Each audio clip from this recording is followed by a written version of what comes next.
Okay, so this is problem 6.5 out of Griffiths' Introduction to Quantum Mechanics textbook.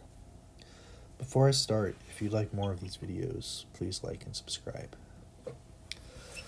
So it says show that the equation 6.12 follows from equation 6.11. First write psi of x equals e to the iqx u of x, which is certainly true for some u of x, and then show u of x is necessarily a periodic function of x. So these are the equations we're working with. Psi of x minus a equals e to the minus qa psi of x. So this is equation 6.11.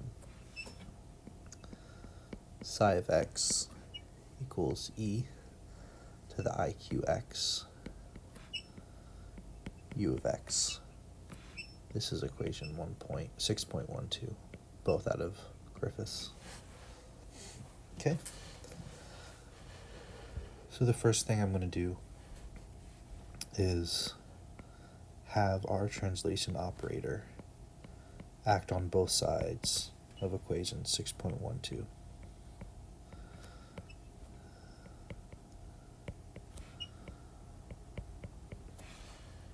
And we know that the translation operator simply is going to shift psi of x to psi of x minus a.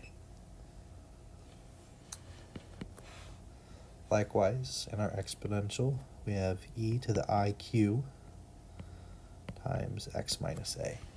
That x is going to be shifted over a. And u of x becomes u of x minus a. But from equation 6.1, we know what psi of x minus a is. It's e to the minus I qa times psi of x. And we can break up our exponential to e to the I qx times e to the I qa minus u of x minus a. And you can see that this and this drop.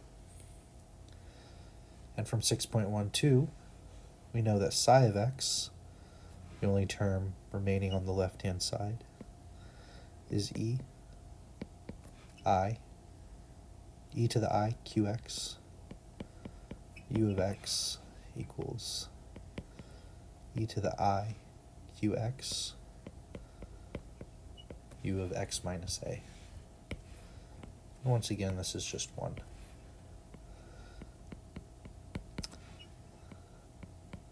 So we see that u of x has to equal u of x minus a. And this is showing us our that this is periodic. So this is what we wanted to show.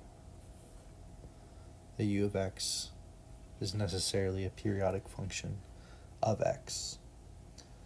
And it is. We can see by operating on it that is the case. So hopefully that helped.